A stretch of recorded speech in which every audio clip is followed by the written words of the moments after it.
Winter is coming. Where are my dragons? In the Game of Thrones, you either win or you die. The things I do for love. A Lannister always pays his debts. Chaos is a ladder. Hodor. You know nothing, Jon Snow. We Are the Rewatchers on the wall. Do you remember that cave? We should have stayed in that cave. And she did. Welcome to the show.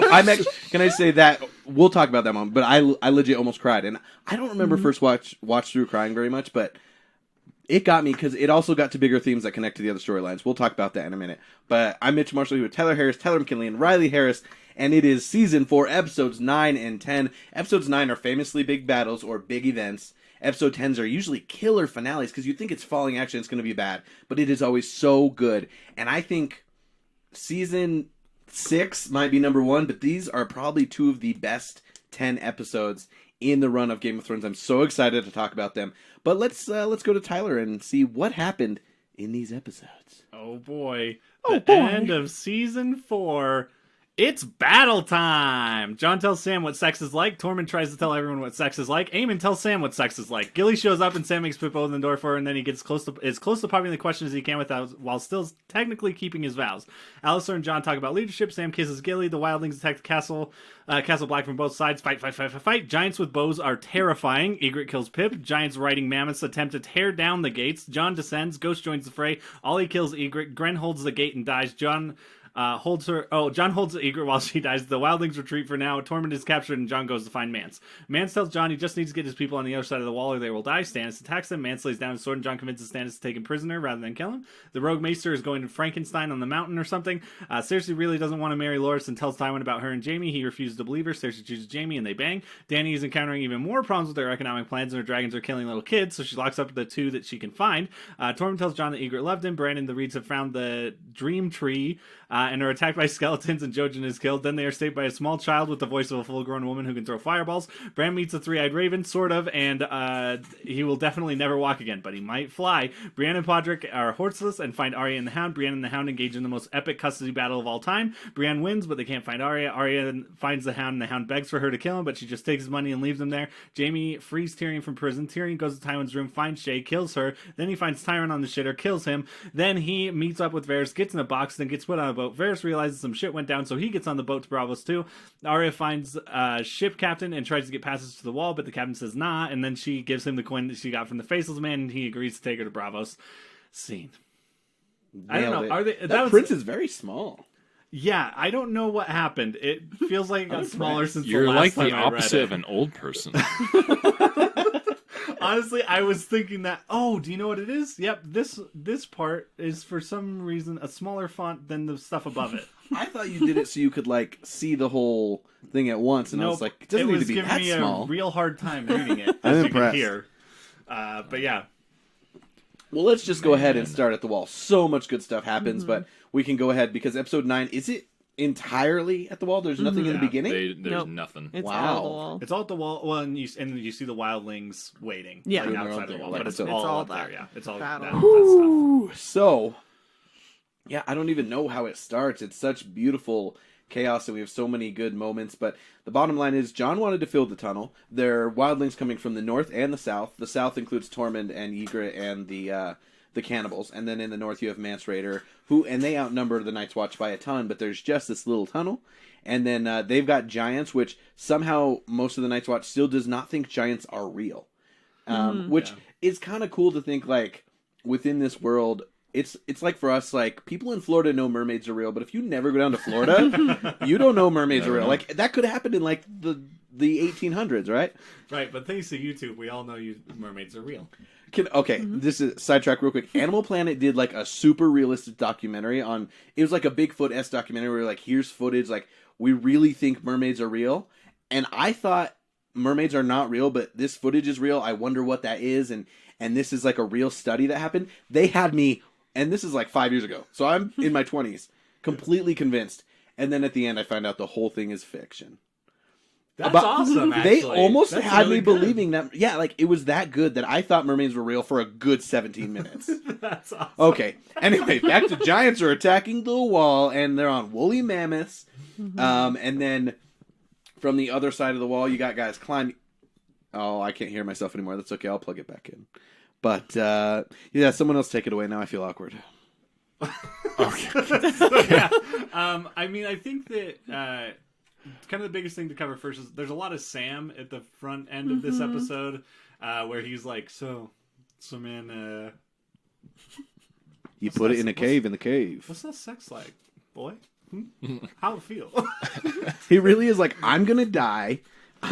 How else am I ever gonna know? Like, tell me about it. Yeah, and Sam reveals it, like he's like, dude, we can have all the sex we want. He's like, we just can't get married or have kids. and Sam's like, it might be the best. He really So it's is like, like, I okay. just realized this loophole in our vows, mostly because I finally am gonna get to kiss Gilly, who shows back up after getting back from Molestown, and he's like, we could bang.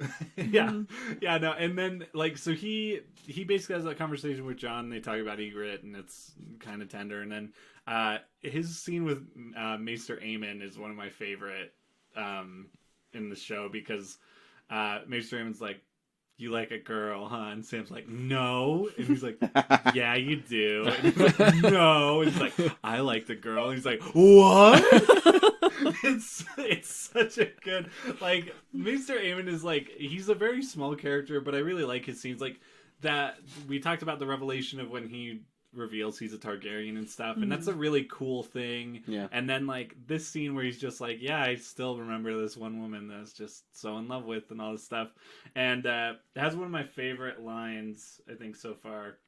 He says, nothing makes the past as sweet a place to visit than the prospect of imminent death, which is like this great button on that scene that like, they're like, oh man, girls are cool, huh? He's like, yeah, it's probably just because we're about to die. And they're like, oh yeah, we're about to die. Like, we need to get ready. Well, apparently there's thousands of books at the wall, and no one there can read or read. Library. It's like, Sam's just down there chilling. This is a safe spot right now. And yeah, I didn't know if we had the Targaryen reveal, but he gives a little bit more here. Like, he was a very important person in Westeros, and he's been up here for a long time. And yeah, his wisdom, his oldness is an achievement. Yeah, that's true. In this show for sure, but super interesting words of wisdom. And then like Sam wants the sex, and he gets Gilly. He hides her in like a storage room of sorts, and he's like, yeah, I'm not letting you go again. That was stupid because he at the beginning of this episode he thought Gilly was dead, and he was kind of blaming himself. Right. Something I find really interesting about everything about this whole storyline is that the wall is such a clear threshold line. Sam now really wants to have sex, kill the white across the wall, comes back with a woman and a baby that aren't his wishes, so it was his probably, and it is just completely changed by his journey crossing that threshold and returning to the point where he's like, Gilly, wherever you go, I'm going to go, which heavily implies if she leaves, he's going to leave, which is punishable by death, but he doesn't care. Right. Well, like we can see the Night's Watch, and it doesn't really put it out there on the show, but it used to be just full of thousands of men. It was an honorable place to be. It was really there to fully protect, but now they almost don't believe that what's beyond the wall is that much of a threat beyond some wildlings, and they're like, oh, the wildlings are all scattered and hate each other enough anyway, like they're never going to be a big threat. And so Sam almost sees, like, he knows what's beyond the wall is so much more important. He's like what's the worst that can happen? Like, with all the wars happening in the south of the wall, does anyone really care if there's a deserter of the Night's Watch right now? I want to read his quote that he says. He says, if someone asked me my name right then, referring to when he saw the White Walker, I wasn't Samuel Tarly, I wasn't a steward in the Night's Watch, or a son of Randall Tarly, or any of that. I was nothing at all. And when you're nothing at all, there's no more reason to be afraid. Yes, well, I'm not nothing anymore. That's beautiful. Aww. That's good. Yeah, what? Okay, his character has a lot of parallels to Samwise Gamgee, and I'm like, George, you didn't have to name him directly after this other character that serves...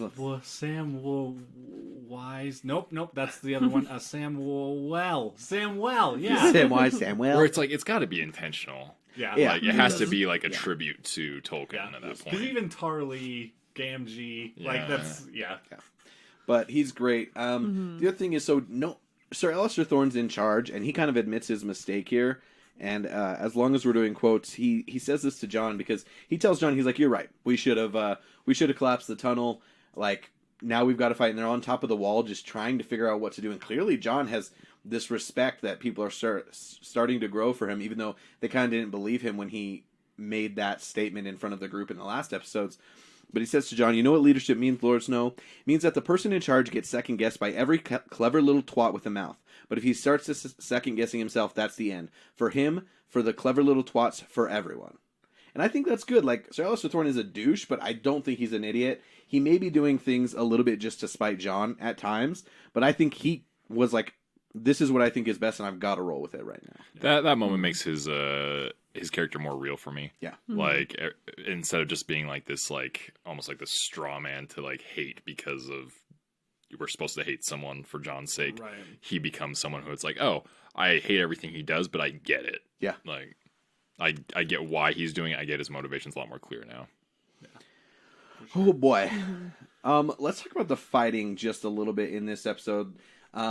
Did you like the cinematography? Did you like the way that the order of things got edited down? Because there are some really good moments. The Tormund Thorn fight for me was a nice, raw fight that will actually get topped in the next episode. We won't talk about, but it was so well done. And there were some sweeping shots that were like turning within this courtyard. There's a one shot in there that it might be a exactly. fake one shot that's stitched together, but it's still really good. Yeah. So good. And it makes you just think like this set that they've made must be even better than we could have imagined it to be. So much is going on. Like Riley was talking about, it was hard to take notes because so much is happening, and it's fairly widely shot until you get in some more intimate, crushing moments. But man, it is for so much to be going back and forth within. You go to the top of the wall and then you're in that courtyard. It is so cool. Yeah, it is really cool. And it's I think it's cool to see there's like a scale to this battle that we haven't seen yet too. Like just there's so many shots over the wall, and you think about those people firing those arrows like off the wall, 1,000 feet to the bottom. Like it's just stuff like that is really interesting. And then I'll say the moment when my jaw like dropped was the dumb giant shooting that arrow up and that guy getting speared on it and then thrown off the other side and like getting spiked into the ground. Oh, yeah. I was like, oh my gosh, that's terrible. You could probably take the wall with like 100 bows, just 100 giants with bows, just shooting stuff. Like, it's ridiculous. But yeah, that was really cool. And I think like this is the first time that we've seen the giants for any like prolonged amount of time, because we kind of just saw him like walking through by. The camp earlier, but yeah, I thought it was really cool. There's some really cool moments in this. There's one where John's walking towards the edge of the wall and the camera's moving in on him, and that's a shot I feel like I'm seeing more in movies, and I don't know if it's really typical of Game of Thrones, but man, it looks freaking cool. The wall looks a little bit more real than it did last season. I think a lot of things come together really well in this episode. This is the first one that is like, this is one of John's. He has a ton of big moments, but this is his big moment. It's like, you are carrying this, and you see that a lot of the boring crap and a lot of the stoic, dumb guy stuff, like, it pays off in this episode as far as what John has become. Yeah, for sure. Yeah, there's also a really cool bird's eye shot used a couple times. The main one that comes to mind is when the battle first starts and Ygritte and Tormund's crew puts out the fire and starts running towards the wall. Yeah. It does this panning bird's eye, like following them running, then to the wall, then it goes like to the top of the wall really seamlessly, and it worked really well Really in a shot that a lot of times is a risky shot, because doing any movement with bird's eye can feel really gimmicky sometimes. Yeah. And it just worked really well for this. And I thought, yeah, they pull out the stops from here on out on like big epic sequences like that in this show. Like, they got the best crew for those episodes, I feel like. Everyone's always, at least the book community seems to be upset that there are more direwolves, and I'm like, you know what, they were saving the budget for this, and I'm okay with it. Yeah. And he does eventually, Sam is like looking to hide Gilly and figure some things out, and John just is like, go get Ghost out, and Ghost comes out and rips some guy's throat out. We don't see him a whole lot after that, but it's pretty cool. Yeah. But yeah, I mean, besides just that awesome stuff, there are a couple like pretty important plot things that happen. Oh yeah. The first is that Pip dies. Yeah. Which is a bummer. Pip so was sad. so nervous. And Pip and Gren both die. yeah. And how many other guys can you name at the wall? Pip, Right. Gren, and then Ed Dolores, who I don't think is really a book character where Pip and Gren are. Yeah. And I don't think they die in the book, but they both die in fairly heroic ways, which is kind of cool. The moment with Gren and those guys down in the tunnel is like one of my favorite moments in this episode because it's such a like hurrah moment where they're just saying their vows. That giant is charging down the corridor at them like. It's really good. It's so dumb, but I get chills every single time. Like just talking about it right now, I can like feel on my back. I was like, oh my gosh! It's it's something that could be so cheesy so easily, but they give it just enough that it crosses into this really rousing kind of moment. And you actually don't see that conflict. And then they find Gren at the end. Yeah, they're all dead, and the giant is dead too, and. Which is important. Like what they did paid off. It blocked off the tunnel in a way. They killed the giant, and they all gave themselves for that. But yeah, them chanting that thing, like it just there's some things that just work. They just give you. I think them more than anyone else in this episode, they get like the old school Night's Watch ending. You know what I mean? Like the way you'd imagine the Night's Watch is going to go out. Both Pip and Gren's death, I felt very strong emotional reactions to in very different ways. Yeah, because Pip doesn't die as heroically, but it I don't know. It captures more the reality of and Sam holding his father. He gets killed by Ygritte. At least he got killed by a main character. That's of Sam being like, hey.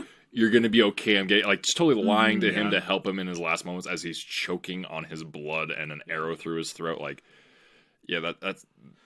I connected myself a lot more this time with that for some reason. Those are really minor characters that we've actually seen go on quite a bit of growth and become from like hating Jon and being terrible warriors to at least like becoming these Night's Watchmen and being Jon's friends, and so they matter just enough that their deaths hit. Like we're gonna kill some main characters. We're gonna tell you that this battle really matters. Yeah.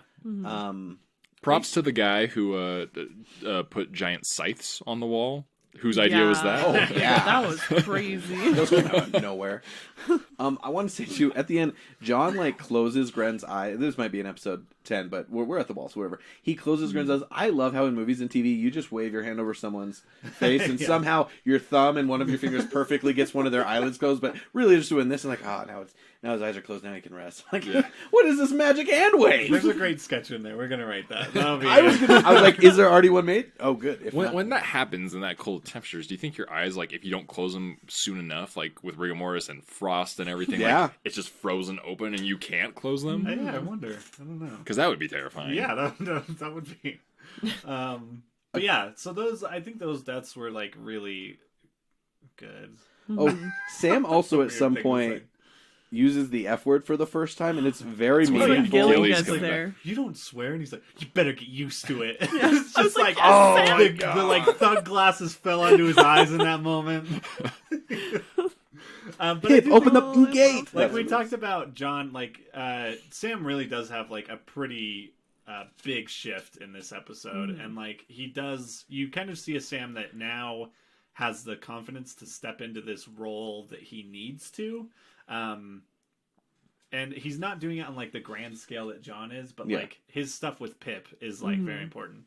Him saying that stuff to Ollie before he goes to the top of the wall, and he's like a huge effect. He like yells at him, and then he's not responding. He's like, "Hey, Ollie, hey, you need to do this thing right now, and then you need to start killing people. Okay, cool. See you in a minute." Like, it's just very matter of fact, but like also very personal. And we see a couple of those moments with Sam, and it's really good. It's good to see that growth in that character, and to have those moments. I just really like those. And then does Ollie kill people? And then Ollie comes through. Let's talk about the wildlings a little bit. So mainly we know Tormund and Ygritte, and then we kind of know the leader of the Thens. I don't remember his name, but Styr. I think I looked at it as like Styr or something. He's really good at killing people. He's very savage. He tells Ollie he's going to eat his parents, and eventually he gets killed by a crossbow, I believe. But he gets his head hammered in. Oh, you're right. I did think that though. I thought that Sam killed him with the crossbow. It was another. But it just turns out it was another bald guy. All the Thens look like bald Klingons. But here's the thing: they have a point. Like they want to get their people south of the wall. Do they want to kill the Night's Watch? Do they hate kneelers. Yeah, but the problem is, and this is a thing that is going to continue to be a theme. Like, if you just let all those wildlings hang out south of the wall, there's this huge thing called the Gift, and it's an area that was literally a gift to the Night's Watch. So it was just like, here's a bunch of space. Like, it's going to be less developed. Like, no one really. It's not the great farmable land anyway, but you can use it to farm and to utilize. And there's not a ton there. So you'd like to think that, okay, they want to be safe this side of the wall, but they're savage. They're going to keep going south. They're going to keep raping and pillaging. They're going to be a huge problem, especially if they stay united. So it's like, we can't just let you, like, we get that you want to get away from the White Walkers, but we can't just let you down there. Like, Tormund is fun, but he is not a good person. And I think we start to get that distorted a little bit. Like, Ygritte obviously has some redeeming qualities, but she just, you know, and Ygritte, by the way, really good acting by Rose Leslie. When she stands up to the cannibal, like, I believe her. I believe that this little fiery girl is telling these huge men what to do, and they believe her. And that's like the strength of people north of the wall, where it does seem like women have this empowerment that is obviously less so south of the wall. So really good performance by her, but there is this anger and the strength that, like, you respect, but also you can't want them to win. It is not what is best for the kingdom. Right. Mm-hmm. Yeah. So I think they have a point, but they're also too savage for you to be, like, rooting for them. Yeah. And they're all only, like, working together because, like, Mance is there, like, telling them they need to work together. Like, if they were all on the other side of the wall, it would just be chaos because they wouldn't have that, like, united front. Well, it even says, like, that's how I united them, was the one goal of getting across the wall. What happens when you accomplish that one goal that was holding everyone together? That's gone, and it's just madness again, on only surrounded by other people.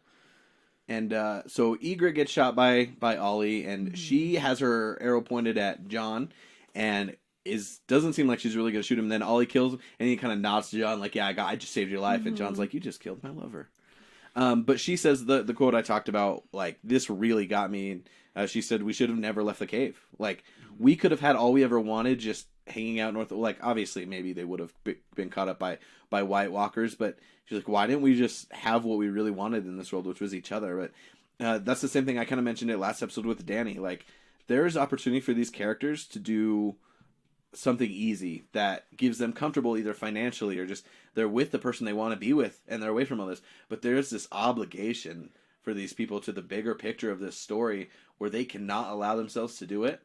And it causes so many people to lose their lives when they had this other opportunity. And it was really painful to see her go because she was so humanizing and so important to Jon's growth, and helped us to learn that he knows nothing. Yeah, what makes it work for me, especially like that quote itself, is when they're actually in the cave, she does bring that up. She's like, we should just stay here. It's not just like something like in death. She's like, oh shit, I wish I was anywhere but dying right now. It's something that she's talked about, and as well as all the conversations they've had where she has been like, look, my loyalty is to you and your loyalty should be to me, and been very open about that. So that's what makes that death a little harder for me, because if she didn't, and she was just like solely, her whole motivations were just to be with the wildlings getting across the wall, I wouldn't have cared as much, to be honest. But since she was so, like, try to have these like small, almost philosophical conversations with Jon to help him like realize some things and to really push that relationship forward and help his character growth, that hits a lot harder when she goes. So the battle kind of ends here, and they're winning, and Tormund is the only one still swinging. He's got 2 arrows in him. Jon shoots him again, and you tell Jon like has some compassion for this guy, and Tormund's this might even happen later because he goes to talk with him in a room later, and he's gonna go talk to Mance, and he's like, I should have thrown you off the wall, and Jon's like, yeah, you should have. And I actually really enjoy that line as well. But so the Night's Watch wins. Is there anything we missed from the battle, note-wise, that was important to you guys? Because again, it was beautiful, it was brutal, it was chaotic. Like, to shoot that and have those things just continually going on in such a smooth way is just fantastic editing. And by the way, we should say this episode title is Watchers on the Wall, which they named this episode after our podcast. Yeah. Right, they just dropped the re. Yeah. Which always comes first. You re something and then you just do it the next time. Anyway, what did we miss anything from this battle? We'll talk about the aftermath a little bit. Not super important, but Janos Slint hides in the pantry with Gilly. Yeah. And he's one of the people who's like, giants aren't real. Oh, vote again. Yeah. So yeah, that's it's. There's not a whole lot else to talk about. I feel like it would just be us describing fights at this point. Yeah, it's very straightforward, but it's a big straightforward. If that makes sense, I don't know how to word that, but John was obviously raised in a lord's house. He's always been trained with the sword, and like he fights Korn half hand, but half hand meant to die. Like this is the first time you get a glimpse, and it seemed like after the season, everyone's like, "Oh, John is like really good." Like they started talking about him with along with Jamie and Brienne and Sir Loras, and it's like, why is John so freaking good at sword fighting? But he seems to be really good during this episode. I think that's the only observation I made. I mean, I think it's like one of those things too. It's like you can kind of make the argument. It's like it's training versus just all these guys out in the woods. You know, it's kind of like the barbarian thing versus he's like actually a trained fighter and it seemed like he was pretty good. Like he was as good as Rob at least. Yeah, that's true. And he's got experience now. Like he's been out in the wild. Yeah, and he's spent time with them too. So it's not like he's kind of got I like to call it the brawn edge of like knowing that people fight dirty. Also, like it's not just the clean forms and everything you're doing. Yeah. So after the battle, Jon goes to talk with Mance Rayder, and he's going to try and just go for it and kill him and hope that divides the tribes. Because right now they outnumber him by a ton, and Mance is like, I know what you're trying to do. I know you guys don't have enough people. Like, just let us through. That's all you got to do. Yeah. Which is, Mance Rayder is a really underrated character. It's really fun. He doesn't have a lot of screen time, I realized watching it through this time, of like, he's such a big, important character, and it feels like he has more screen time than he does. We haven't seen him until about halfway through season 3 was the last time we saw him. It doesn't feel like that, though. And in the books, he doesn't have a massive role, but it's a bigger part. There's also a lot more that goes on up there, which I actually think they do a great job of paring down what happened and what's going to happen next. Because this is one of the leaps from the show for me is that Stannis shows up. I'm still not fully into it by it. From that it doesn't happen in the book? Or, no, it happens. Oh, or you mean like the travel? Yeah, travel-wise, like, because he was just in Bravos, and just like, he's north of the wall, he came in with this timing, knowing what was needed, like, it all just didn't make a ton of sense to me. Yeah, it does feel a little Deus Ex Machina. Like, it kind of is. It does feel like a little bit of a swing for the fences in that regard, but I wasn't too bothered by it, but I totally see what you're saying. Yeah, it's like... It was very much it's very convenient. Is it the Knights of Rohan at Helm's Deep that come through and just sweep out a bunch of the, like...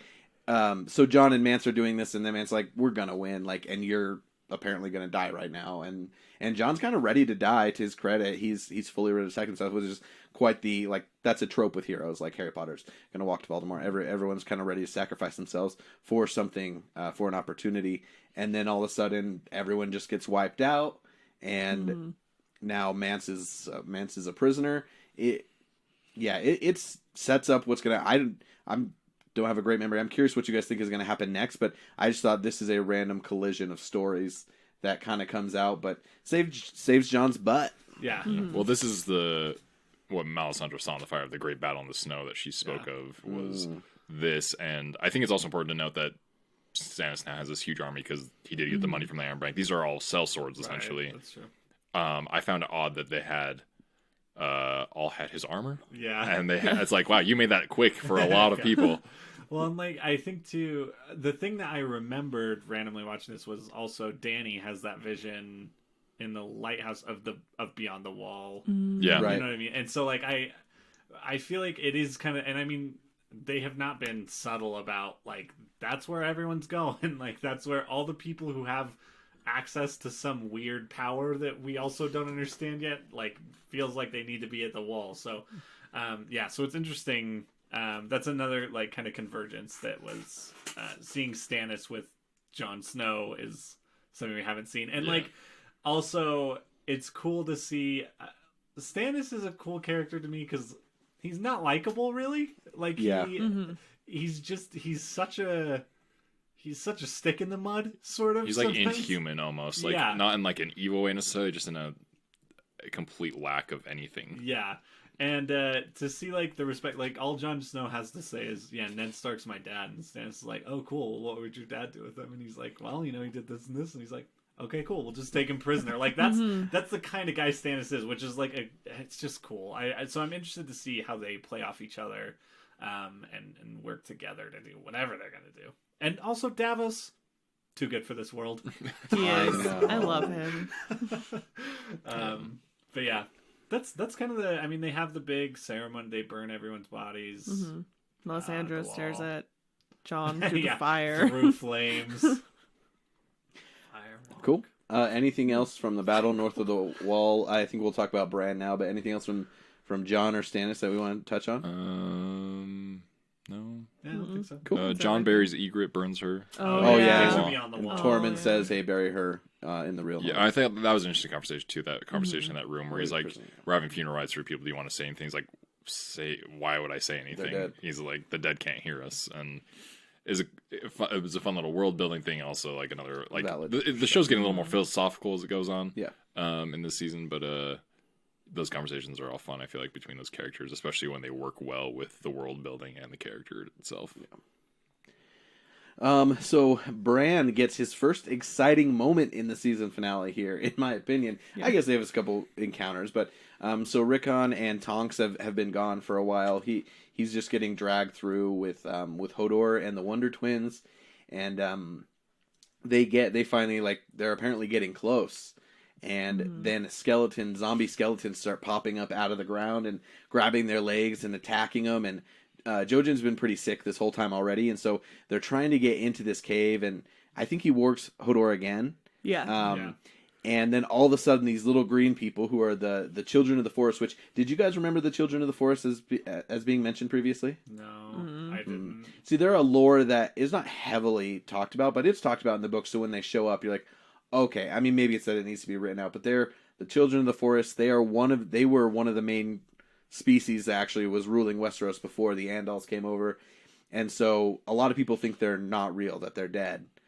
There is a little spot in Westeros where some people believe more of them are, but I don't think that's coming into play in the show. But then you go north of the wall, and they're just here, and they're throwing fireballs. We get zombies and aliens and fireballs. It was the Gungan energy balls from Phantom Menace. Oh, underrated move. I know you guys hate it. Okay. So anyway, we get this little fight, and everyone gets in except for Jojen just gets stabbed a few times, and Mira's like holding on to him. They're like, "Hey, dude, you gotta let him go. He served his purpose. He got Bran here. He taught him some things about green seeing." I'm a little low on the twins and what they really add, but Jojen in the books has a little bit more of like he helps Bran along. He's not just this sickly dude, but. Yeah, what did you guys think about Bran's coming out party here as far as exciting things happen? It was cool. I will say when they first get into the cave where like are those whites? Those aren't whites. No. Those are whites. Okay, those are whites. Okay. I don't know. The things that come out of the ground? The thing. I know in a broader fantasy sense, those are whites. Like WIGHT, but I don't know if that's what this world is. So that's why I have to double check. Because there's White Walkers and whites and White Walkers, and then the dead bodies that they resurrect. I thought those were all whites, but these do look different from like the dead armies that we've seen with them in the past. I just figured they were older. They could be. Like they don't have flesh on them anymore. They're just older, decayed. But they are they look like reborn dead people. So in general, I think we can call. It's them a very whites. Jason and the Argonauts type of scene. Yeah, and absolutely. I will say like. Maybe it's just me, but I felt like those were some of the best CGI type of things I've seen. Yes. They looked really good. Yeah. I think they look better. It was almost unnerving how real they looked and watching them move, and I don't know. It was really well done. And then they walk into the cave and they just explode. They can't. This cave, for whatever reason, is safe. Yeah. I will say, like, they go into the cave, there's that little girl, and, well, not the little girl. There's the child. She's hella old. And, and... Brent's like, "Who are you?" And she's like, "Oh, we're this thing that's been around forever." And I was like, "Oh, that was easy." Yeah, it's like we're the children. I'm so glad they did that. Yeah, they like just explained exactly what's going on. It's like really good. And then they go in, and then they're like, "Oh, they explained that because they're not going to explain this shit at all." It's just some old guy. Nice little cliffhanger. Yeah. So I'm interested to see what that happens. Honestly, the first thought I had after that scene is like, "What the hell does Mira do now?" Yeah.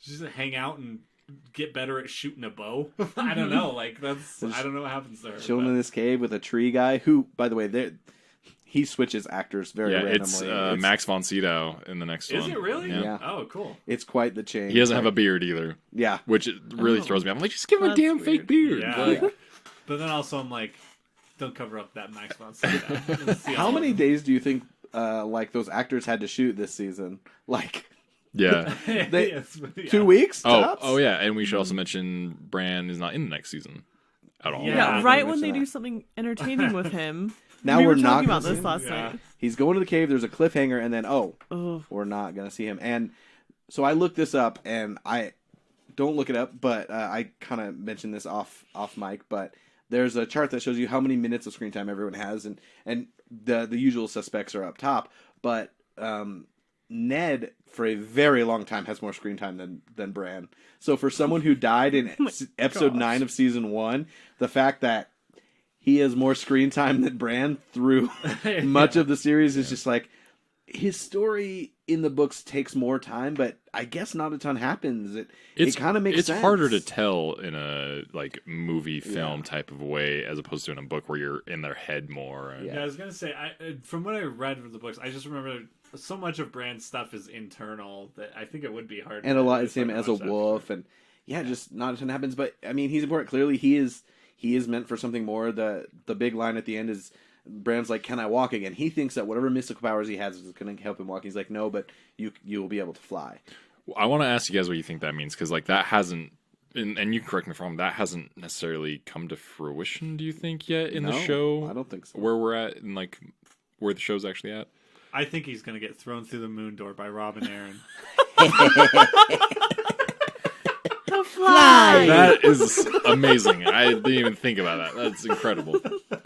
I don't actually think that. No, but yeah, I've always thought that it's since he's taking control of everything, I always thought that it means he's going to be in a dragon at some point.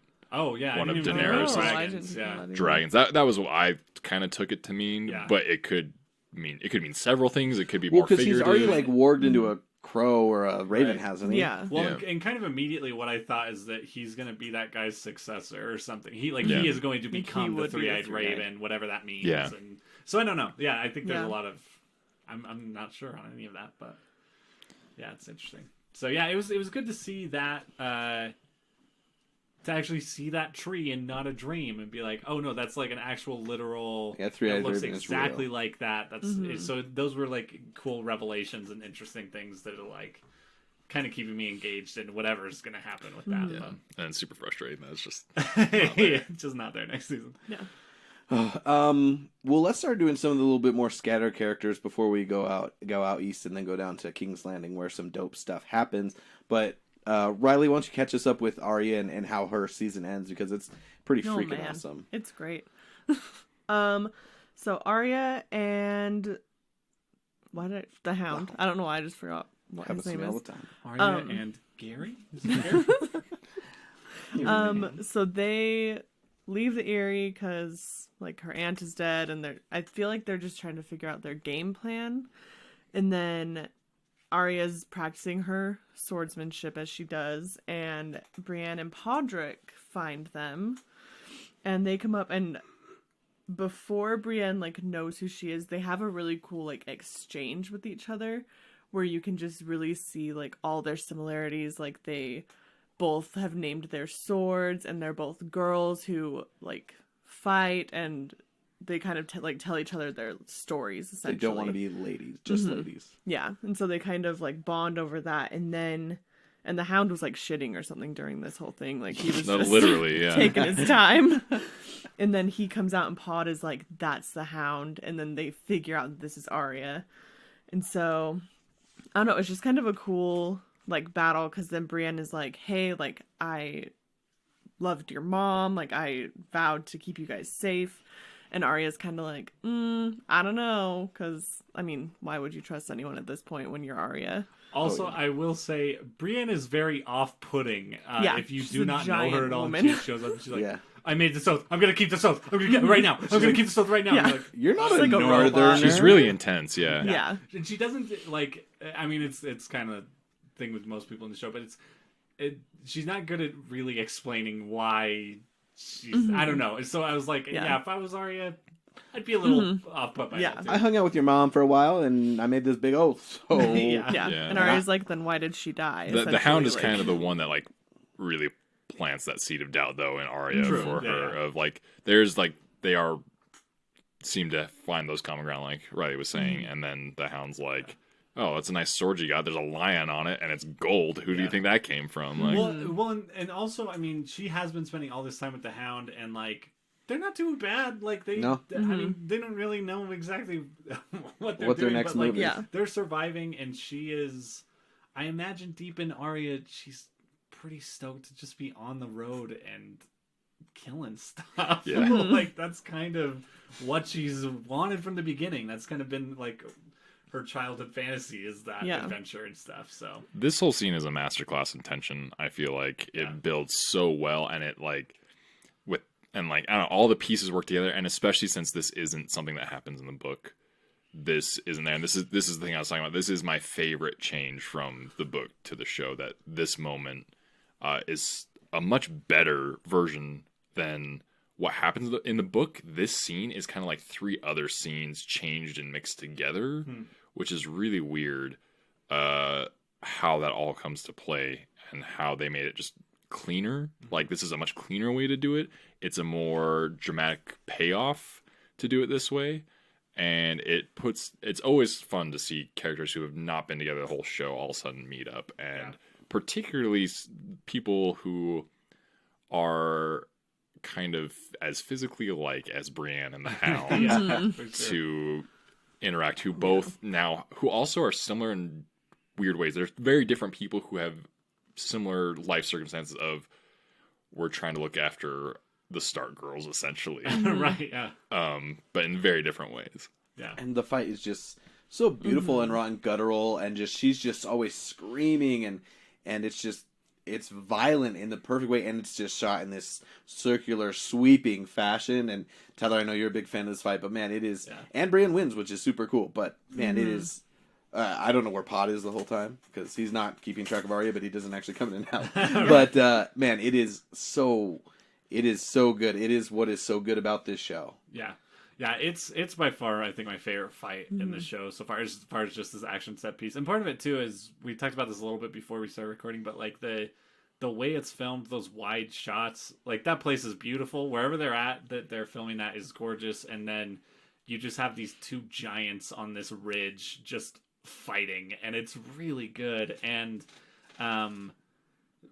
yeah, Brienne, it's I think it's funny because as a viewer even it's easy to forget how good of a fighter Brienne is. And like I do feel like that every time I see her fighting, I'm like, oh yeah, I forgot she's really good. And I think that's part of the problem that Brienne faces in Westeros is everyone's like, oh wow, that's a really good fighter. Oh, it's a girl? That's a girl. That girl couldn't beat anyone. They're like, that girl beat someone, and then they forget. You know what I mean? Yeah. It's like, so it's funny to have that same reaction to her, like just watching the show.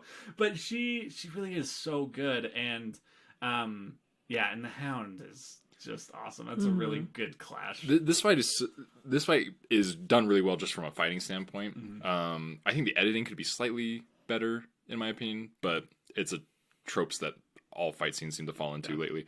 But the thing that makes this fight so special for me is the character work has made us not know who we want to root for in this fight. Very true. And that's like this is the biggest gripe I have with a lot of movies, especially like big action movies. My number one gripe with Marvel movies is we have these huge action set pieces that last a long time, and I just don't care. I'm not invested in them because A, I know how it's going to end. B, you haven't done the character work enough for me to care about what's happening here. And that's the exact opposite of what this is. It's a shorter fight, and I am extremely invested, and I don't know what is going to happen, and I don't know what I want to happen even. Like, and that is incredible storytelling, and that's how you use action pieces. That's how you make fight scenes happen. And this is one of the best things of anything, of an example of why why you show fights in stories. Riley, did you want Bran to win and Arya to like learn that she was a good person, she does love my mother, I should go with her? I was super torn because I wanted Brienne to win because I didn't feel like she would kill the Hound because I didn't want him. I don't know. I didn't want him to die yet. And and I knew that if he won, he would have just like offed her and been done with it. So I was torn, and then when she did win, I was kind of like, oh, like where's this gonna put Arya now? And because I kind of want her to go with them, and you know, they would be like, hey, we think Sansa's here, we're gonna go here. But I also really like Arya when she's on her own, because I think that she'll have more growth that way. And I think it's just more interesting to kind of see her figuring things out by herself. I don't know. It is. So Arya finds the Hound, and then this is fantastic. Oh my gosh. He begs for death. He lists off all the horrible things that he's done. And she says so much without saying a single word, and he just wants her to end it because he's fallen off this cliff. He's been stabbed a few times, like he's gonna die, and he's just like you want to kill, have, and you would think like maybe she'll put him out of his misery because she has grown a little bit fond for him. And then as he says these things, he's trying to get her to bait into killing, and I wonder if it more baits her into being like, yeah, you deserve to suffer. But that is a beautiful exchange between these two characters. Yeah. It's also a payoff for that scene we discussed last episode with the old man who was dying. Yeah. And we're stabbing through the heart, and he teaches her, like, that's where the heart is, you stab there. And just their conversation of, like, it's better to be put out of your misery. Yeah. And that's a great payoff there. So, yeah, it's, like, hard to watch a little bit, even. And Arya, by the way, chopped her list down big time this season. Yeah. I mean, she didn't get to do a lot of it, though.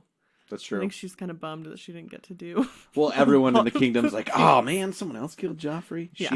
Shit. Yeah. He was on a lot of lists. Yeah. He's being whispered into the pillows of many, many people. But I also wonder, because we didn't see the Hound die, like, is he actually dead? Because I don't trust anything. Right. And I kind of want to see him in the mountain meet at some point. Yeah. But I mean, he might be dead, but I can't trust anything, so I don't know. Help me remember. This scene's very different in the book. Do you remember? I don't actually.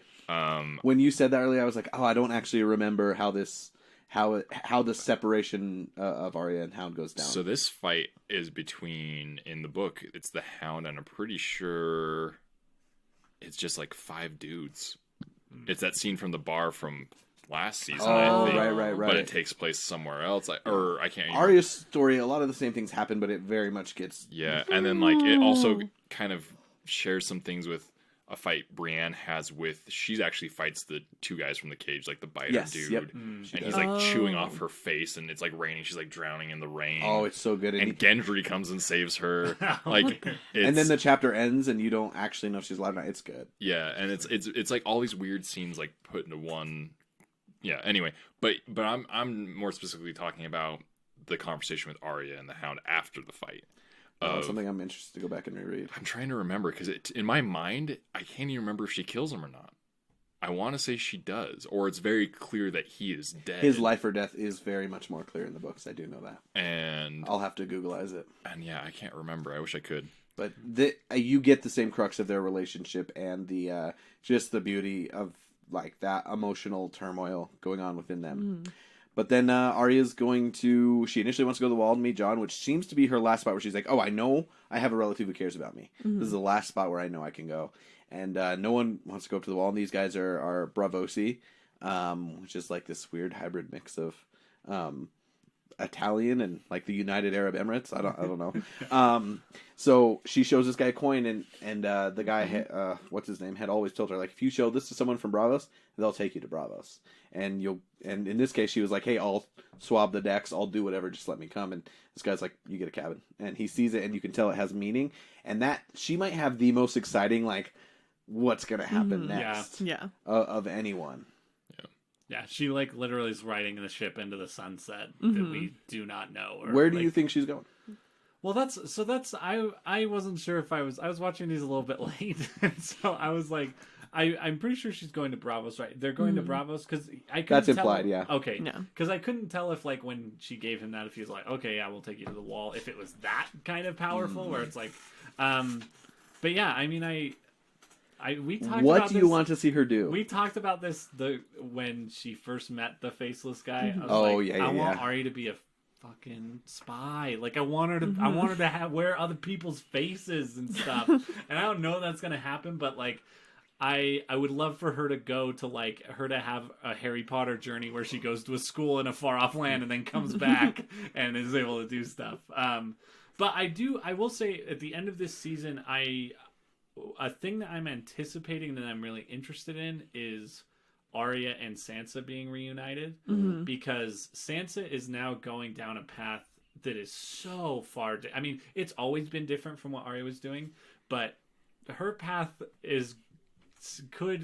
holds the potential to corrupt her in a way that will be really unrecognizable to Arya, and I'm interested to see that reunion years from now. You know what I mean? Like whatever that is and whatever that looks like. I did have that thought as I saw that. I was like, okay, yeah, now Sansa is like on this path that is way different. Does Sansa get any closure in these, or she's like, she like she wears all black though, so you know she dyes her hair. She's mourning. Yeah. I love when she smacks that little kid. This is last episodes, but Littlefinger's like, sometimes kids get smacked, and I was like, agreed. That Gucci.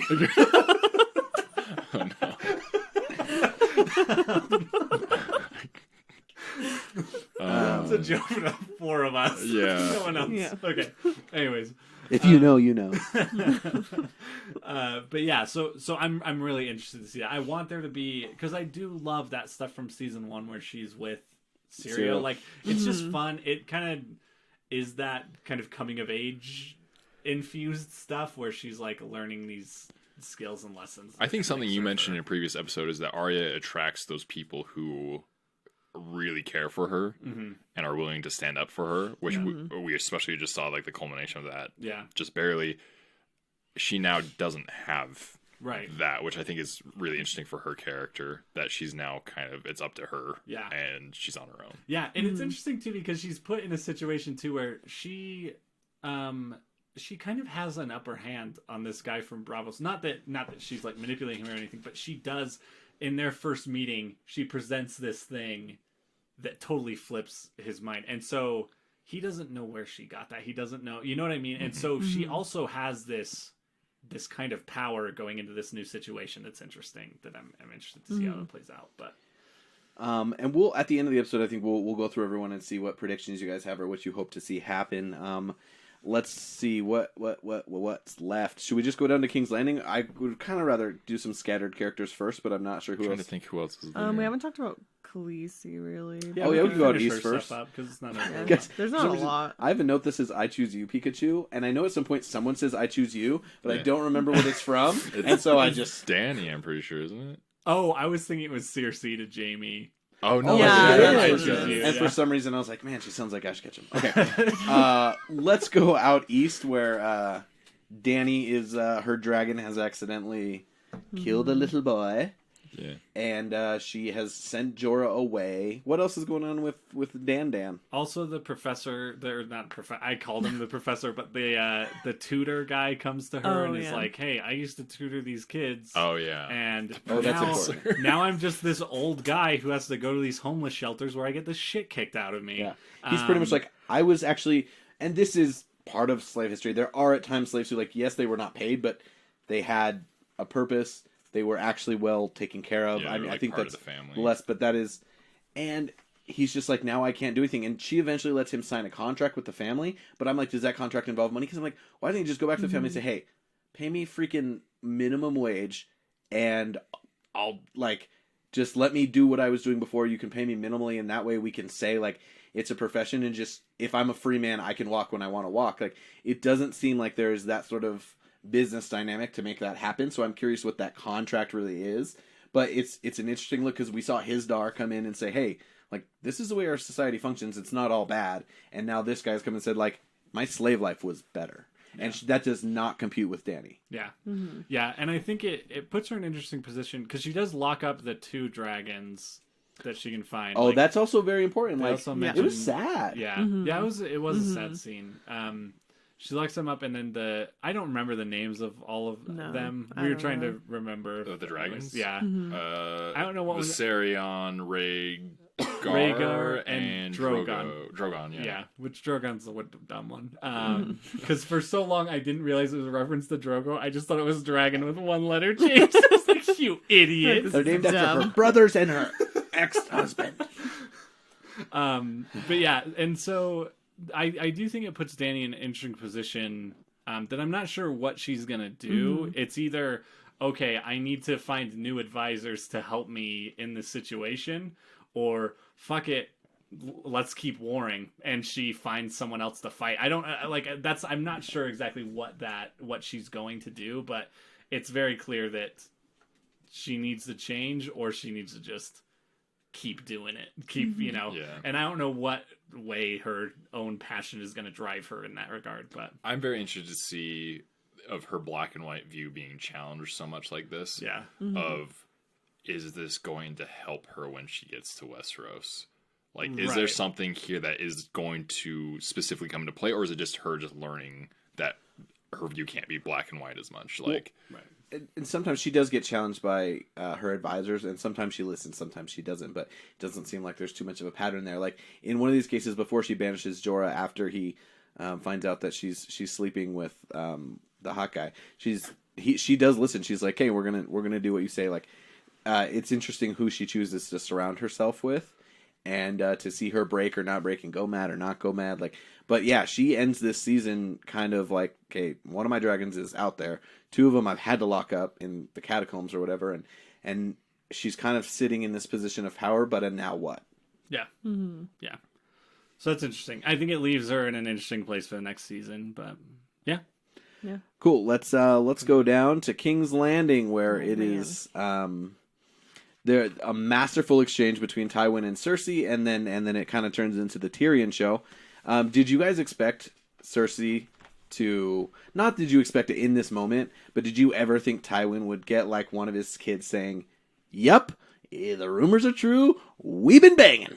No, I was shocked by that. Oh, I think the thing that shocked me most was that I just thought that he kind of knew, and they just didn't talk about it. You know what I mean? There was a family secret kind of thing. Yeah. But yeah, he was pretty much like, no, oh no, not in my house. Ooh. Yeah. It's like, yeah, in your house, like right in your bathroom, nose. On our son's burial mound. No. It was me and my brother. It was Jamie and me, his sister. Their whole life, they're probably so freaked out they're going to get caught by the dad, and all of a sudden she's rubbing in his face. She's like, you make me marry Loras, I'm just going to tell everyone, like, my son's illegitimate, our claim to the throne is illegitimate. I don't give a crap. And she goes to tell Jamie that. She's like, I don't care who knows anymore. I want to be with you. I don't want to play this stupid game anymore. It's kind of the first times we see her just break a little bit and not... She's like, I'm not going to do this whole legacy thing and bullshit like my dad does. And it is, it's tense, and he just does not want to believe it. She's been kind of pushing Jamie away since he got back. Yeah. And so to me, I don't know, I've always thought, like, this isn't really her reciprocating at all. It's her kind of, it's just a continuation of the previous scene, essentially, only on her own. It's like she's almost like got this thrill from finally revealing this to her father and rubbing it in his face, and she just kind of almost wants to rub it in more by going and continuing that more than anything out of any sort of devotion to Jamie, I feel like. Well, and I think it's a play on both ends. Like, I think she's making a power play against her dad, and she's also making sure that Jamie is still in her pocket. Yeah. You know what I mean? Like, I could definitely see it reading that way, for sure. And you can tell Jamie goes along with it. He wants to be fooled, but he has already started to see that, like, Cersei is not out for him. Like, she, does he know that she slept with Lancel? I don't think so, because in the book he doesn't know at that right. Yeah, I don't think he knows. Yeah, but in general, it gets revealed to him later in the book. He's already getting a feeling that, like, Cersei's out for Cersei. She does love their children, but she is out for Cersei, and her devotion to him is not on the same level as his devotion to her. And man, it is. Yeah, it's a whole brutal sequence, and poor. I don't know. Nope, I don't feel bad for any of them. I was going to say poor Jamie, but, like, we talked about the dichotomy of Jamie last episode, and that's, like, credit to the writing and to Nikolai Coster-Waldau. Like, you believe it. You believe when he's doing the good and the bad, when he's confused and when he's broken. And we've already seen him come a long way. He learned so much from Brienne, and now he's back in King's Landing, and he tried to save his brother. He still has all this love for his sister, and really he's the one who's getting the short end of the stick in a lot of ways. Yeah. Yeah, so that's all interesting too. Like, and it's made even more interesting by what happens with Tywin. It's like, turns out that was like, she's not gonna face any consequences from him because that dude did. He did. So Jaime, so pretty much, Varys wants Tyrion to be safe or whatever. He does believe in him, and Jaime's in on this. He goes to get him out, and he's like, "Hey, go up through the secret passage, and he'll take you away." And Tyrion's like, I got some business to take care of. This note that I have says, fuck Shay, fuck Tywin the hypocrite. And it just repeats that about 10 times. I hate her a lot. And during the scene, it's interesting that when he walks, so he goes up there and he goes into the bedroom expecting to find his dad. And he wants to just shove things in his face. And I don't know if Tyrion cares if he dies at this point. And then he finds Shay laying there, and his dad had been so like, "Don't keep whores in my house," and this whore. And then she comes back and testifies, and to know that they were together, and she says, "Tywin, my lion." She uses that same phrase, and when she sees Tyrion, she's not like Tyrion, like I just said it because I had to, like your dad made me, or it was my own self-preservation. She grabs a knife from the fruit plate. Yeah. Oh, and I've never wanted someone to strangle someone more in my entire life. Yeah. I have a totally different read on this. Damn.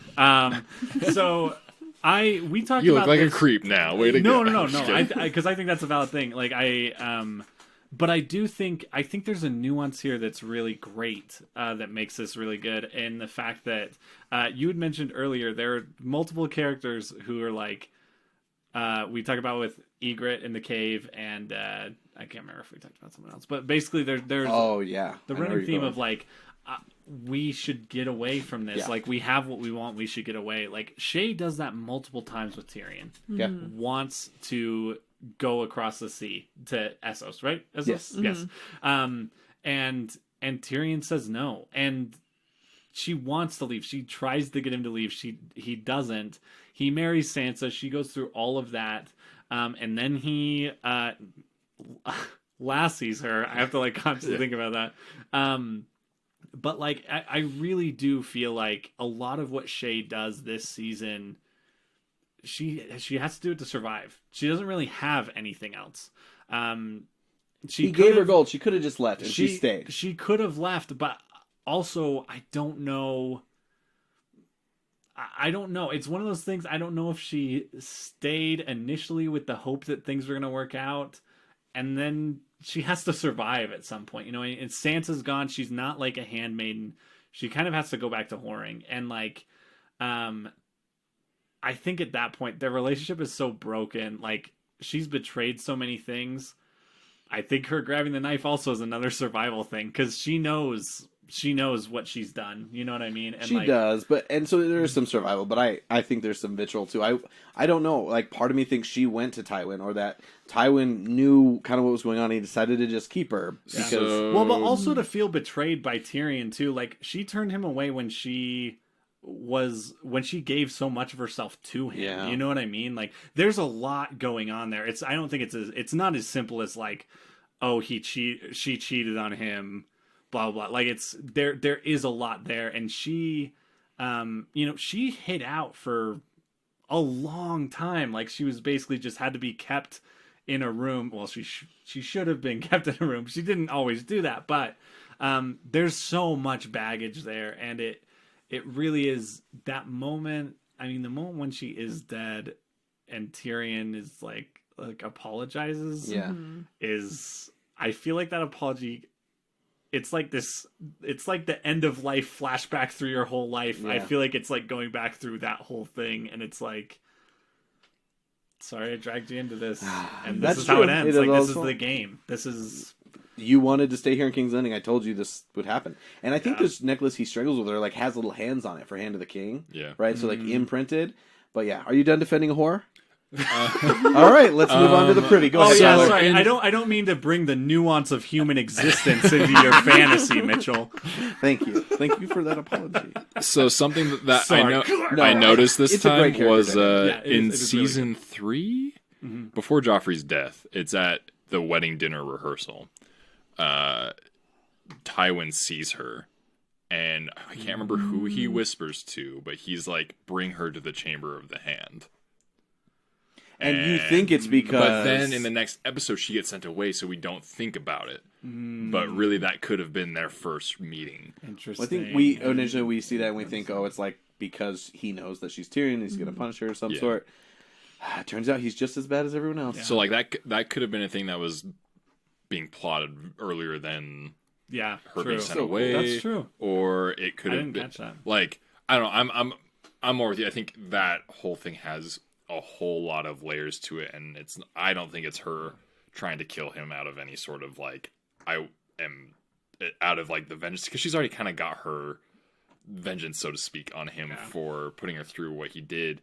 It's more of like she knows what she's done, and at this point, I mean, she did really love him, really care about him, I think, and at this point she feels so abandoned, and so she's made decisions that she can't go back from. Yeah. And in that moment, she goes for that. Yeah. And then that shot of just her head upside down and his right side up, and it just panning over, finishes off that storyline really powerfully. Any final words on Shay Riley? No. What did you think was going to happen? Were you shocked to see her in there? What did you think was going to happen once Tyrion was up in his dad's chambers? Did that make sense? I wasn't like sure what he was doing. I was kind of like, you were told to go knock on that door and you're not doing it, and I don't know how I feel about this. But I was surprised when Shay was up there. Like, that was a big shock. And then especially like her reaction to him was really shocking to me, that she was just like, oh, well, now I'm gonna kill you. Like, okay. But yeah, I think that it was hard to watch because you could tell that he didn't want to do it, but he knew he had to, because she wasn't gonna... It's self-preservation on his end. Yeah. So, yeah. And so that was like a hard... Because he was obviously really conflicted, but he had to do it, so... Yeah. Well, and I think both of them are characters who have been a step ahead. Because what Shay has done is pretty impressive. Yeah. In her own right. And she has played the game to this point, and they're both characters who are smart enough to strike before it's too late. And I think that's kind of personified in that last scene. And it's both, thinking about it that way, it's both, they're not prepped for that moment, either of them. Like, neither of them is expecting the other to be there at all. Yeah. So, the whole time though, I'm like, Tyrion, just leave. I want you to survive. Get out of there. Mm-hmm. And so that was my main concern. But knowing that where he's headed, it's kind of cool this time. There's a shot where he walks past an area, and then it just dwells on this lion that's in the wall. Mm-hmm. Yeah. And then it also there's a couple different points where it's just really like you can feel the Lannister legacy, because that's so important to Tywin. Like, we do some terrible things, but like, we put family first. It's about us being in power and having a great legacy of our house. Because the Lannisters actually initially snaked their house away from. They pretty much snaked that power from another family. It's the Castlerees. The Rains, right? Oh yeah, House the Castamere. The Reigns of Castamere is like that's all connected to where they actually got their power. So, but now they're the most powerful family in Westeros, and so for him to be on the privy, and there's so many shit jokes in the show and everything. Like, what a beautiful ending, and I love the heartbreak on Tyrion's face. I love that Tywin's like, it's the first time he's been put in this. He will not bow down, but he will say, "You are my son." Until he gets shot, and then "You are not my son." Yeah. But I did not expect, like, there's a slew of deaths in these last few episodes that you don't really think of. A lot of named characters die. Yeah. Like, I did not think we would get rid of Joffrey and Tywin in such quick succession. Yeah. So what did you guys think about the ultimate bathroom exchange? Loved it. Mm-hmm. Loved it. It was wonderful. I think the line of like, "I've always been your son," like right before he kills him, is so good. Like, that's really good. Yeah. Sorry. Oh, sorry. It makes me wonder, like, what's gonna happen with Tommen now, because like Tywin was so like, I'm gonna kind of be the puppet master here, but like now he's gone, and so now there's just gonna be like Marjorie and Cersei like butting heads again over him, and that would be. It's another case of like Cersei gets what she wants. Like she didn't do anything for. I mean, kind of on the sidelines, whatever, but like. That's kind of exactly what you wanted, is for at least one of those forces to be out of the way.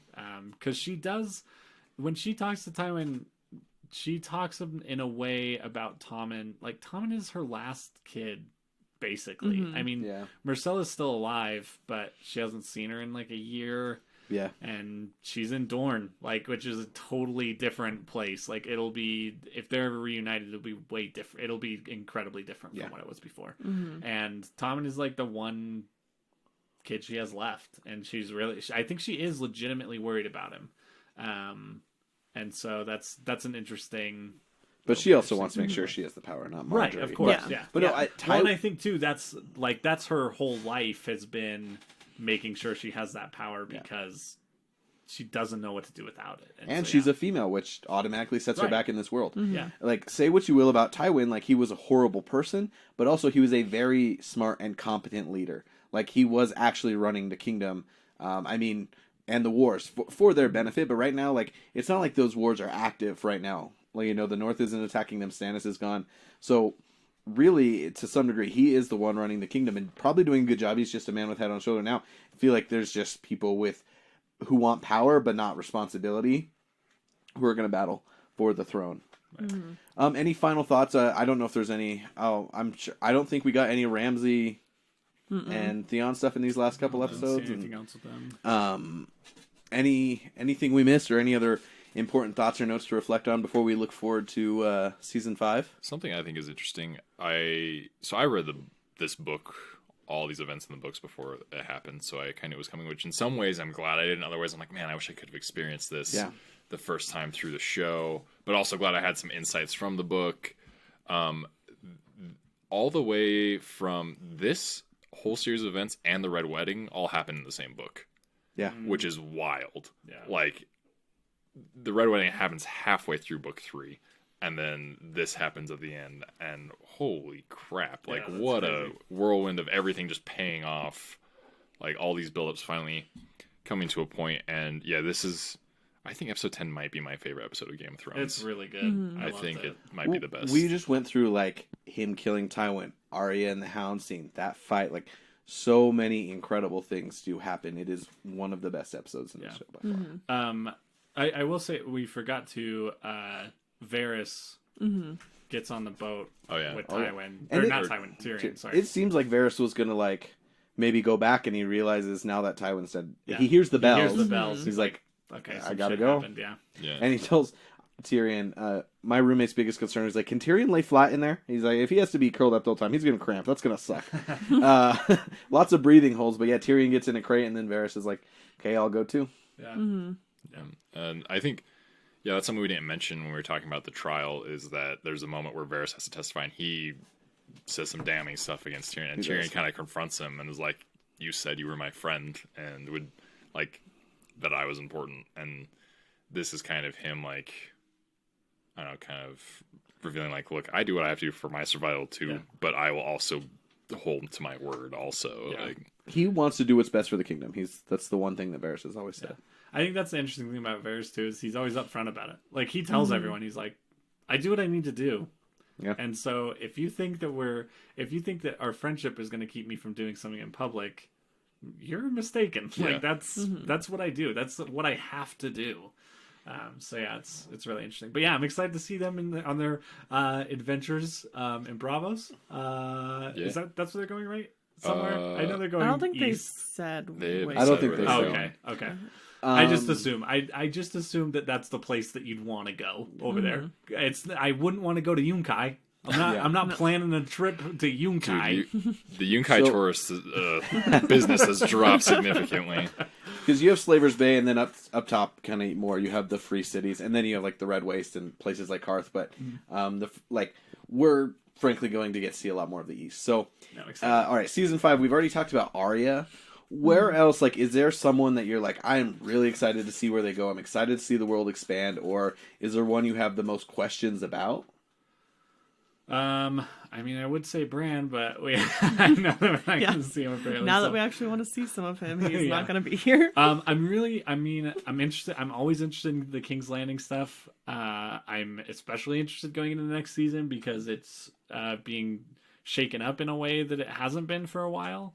So I'm excited to see kind of the stuff with Cersei and what that means. I'm also, like, I guess we already talked about it a little bit, but Dani's stuff I'm really interested in of what her next step is. Like, does she go all in on what she's been doing, or does she kind of seek what she needs to actually maybe build a kingdom out of Slaver's Bay, like build a meaningful stuff there? I don't know. But yeah, those are the ones that I kind of think of off the top of my head, other than Arya, that I'm like, I really don't know. I'm not entirely sure. So, Riley, anything you're specifically looking forward to? I'm or any interested, predictions? I'm interested to see where, like, what happens with Sansa next season, and like Littlefinger and that whole dynamic, because that's super weird. And like if Brienne and Pod make it there, like what that will look like. Like, I'm really interested to kind of see how that stuff will unfold. Oh, I can't remember. Did they say where Brienne and Pod are going at the end of this? Like, no. What they're gonna do? I don't think they do. I assumed that they were still heading towards the Eyrie, but I don't know guess if they're like that probably shook it up. Look for no, because they're going to go towards one of the daughters. Because the Hound told her like that she's dead, that Liza Aaron's dead. Yeah. Oh yeah. And so she doesn't know. Whew. So I actually really like season 5. I'm excited for our fight we're gonna have about season 5. I don't even want to give anything away, but season 5 and season 6 almost go together for me. Like, season 6 pays off a lot of season 5, but I think it is so good. Our world's about to expand in a lot of fun ways. I'm sure there's going to be frustrations with some characters, but I think we continue to get all the good dynamics and talking in rooms that we want to see. I should specify, like, season 5 is my least favorite, but I don't think it's like all bad by any means. I think that there's just certain storylines that I'm like, man, I hate what they did here. But then there's others that I'm like, that's continue the quality. I feel like it's like you can hate what they did and it not be bad. We'll fight about it. We'll fight. All right. Sweet. So that was the end of season 4. Like I said, I think these are two of the best episodes in the series. So those were really fun. It made me actually want to watch some stuff. I don't know if it would hurt the podcast and us reacting and talking about things for the first time together, but there are some specific episodes I'm thinking moving forward maybe we can catch together. But I'm stoked to get going on season 5, and I mean, really, I guess we're a good chunk out. We're halfway. We're not quite in the fun run, but like I can already feel all of these things developing and boiling, and I like hearing your guys' insights because sometimes you guys are right on, and sometimes you're way off, and it's super interesting. Yeah, no, that's been fun to hear. It's cool. Sweeto. Well, for Mitchell Marshall, Tyler Harris, Tyler McKinley, and Riley Harris, I'm getting really good at saying all of our names in a row really fast. Thanks for listening. Come back. Seasons 1 through 4 of season 5. We talked about table setting episodes. Seasons 1 through 4 of season 5? Did I? Shit. Episodes 1 through 4 of season 5. Season 5 is its own spin-off show. It's a sitcom. I think this season didn't have too many setup episodes, and I don't think season 5 does either. I think that there's just always interesting stuff going down, and so we'll set the plate next time. Goodbye. Bye. Bye.